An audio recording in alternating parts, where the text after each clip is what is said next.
Vertex form is y equals a parenthesis x minus h close parenthesis squared plus k. Why do they call it vertex form? Because you could see the vertex. The vertex is h and k. However, I always say to do what when you look at h?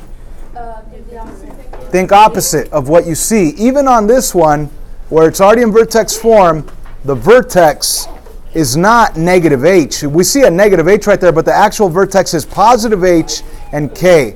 So always think opposite on h and take k for what it is. Once again, think opposite on h and take k for what it is.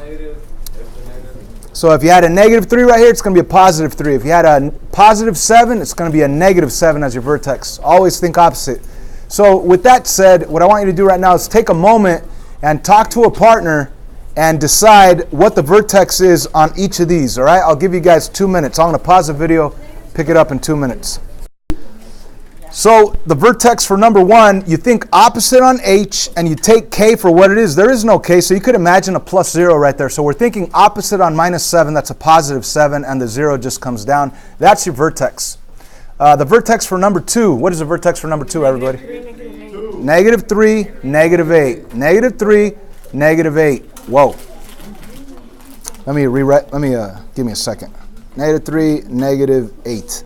Okay, so you always think opposite on h. You take k for what it is. Now, number 4. What's the vertex on number 4 on the last one? On the last one, number 4. 4 and negative 1. Positive 4 and negative 1. That's right. You think opposite on h and you take k for what it is. So this one's positive 4 and the negative 1 just comes down. So that's your vertex. Now, number 3 is a little interesting because it's not really in vertex form. It's actually in standard form, right? Standard form is ax squared plus bx plus c, where right here on number 3 we have no bx. So it's really a 0x for b.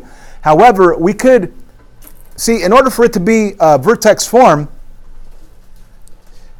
we want the parentheses around the x and have the minus h in there with the parentheses and the square on the outside. So if there's only one x, all right, if there's only one x, like on number 3, there's only one x in this whole thing, you can imagine some parentheses right there around the x. And then you could actually see it in vertex form. And if I asked you what value is inside the parentheses being subtracted from x, is there a number that says like x minus something in there? No, there isn't, right? So what could I put in here if I wanted to? X minus 0, because there is no number. So technically you could rewrite it as y equals 2/3 x minus 0 squared plus 5. And now you could clearly see that your vertex is going to be what? 0, 5. There you go. So that's how to find the vertex on any parabola, which is the most important point in the parabola. It's either the highest point or the lowest point, depending on whether it opens up or down. Okay, but not only that, we also know more than the vertex when it's in vertex form, because we already knew that the a value gives us a lot of information. The a value tells you if the parabola opens up or if it opens down. It also tells you if it's vertically stretched or compressed. Now, if you guys are confused with that vocab, so a vertical stretch, let me just put a sketch here. The regular parent graph of a parabola has the origin at 0, 0, and it goes 1, 1, 2, 4, 3, 9. So I'm just going to draw your regular U-shaped curve. That's the regular y equals the a value of 1, x squared. Now, if I wanted to vertically stretch it, so if my a value, like this one right here, let me write it. Y equals x squared. See, the a value is really 1 right there.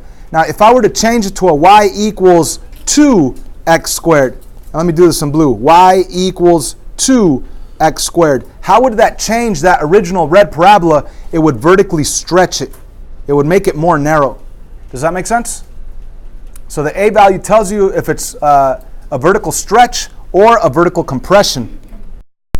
So what does a vertical compression look like? Right there we have the regular parent graph y equals x squared where your a value is 1. If I were to change it to y equals, let's say 1/2 x squared, if I put that a value to a 1/2, right here it's a 1 and down here it's a 1/2, that would vertically compress it. That's kind of like me taking this parabola and smashing it down a bit so it would actually make it wider, okay? So that would be a vertical compression. The closer your value is to 0, the more vertically compressed it gets. The further away it is from 0, the more vertically stretched it gets. Anyhow, let's go back to our opener here. And could somebody tell me, does this parabola on number 1, even though we can't see it, does it open up or down? It opens up. Is it wide or is it narrow? Or is it regular? It's narrower, right? Because the A value of 2 causes a vertical stretch, right? The further away it is from 0, the more stretched it gets, so it gets narrower. What else could I ask you? Does this have a maximum value or a minimum value? Minimum. How are you guys getting that? The A value is positive, so that means it's opening up. That means that there's a minimum value. Okay, number 2. Yes. So what would be like? So how about number 2? Does it open up or down? Down. Is it a regular U-shaped curve or is it a little bit wider? Or is it a little bit narrower? Wider. Why is it wider? It's 1/2, right? The closer it is to 0, the more vertically compressed it gets. It gets wider. Okay, so we're able to describe all these parabolas just by looking at them. You already know the vertex because they're in vertex form.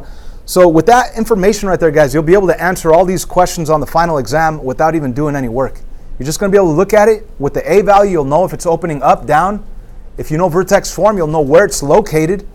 And you'll be able to identify the correct answer. Anyhow, let's move on to the homework.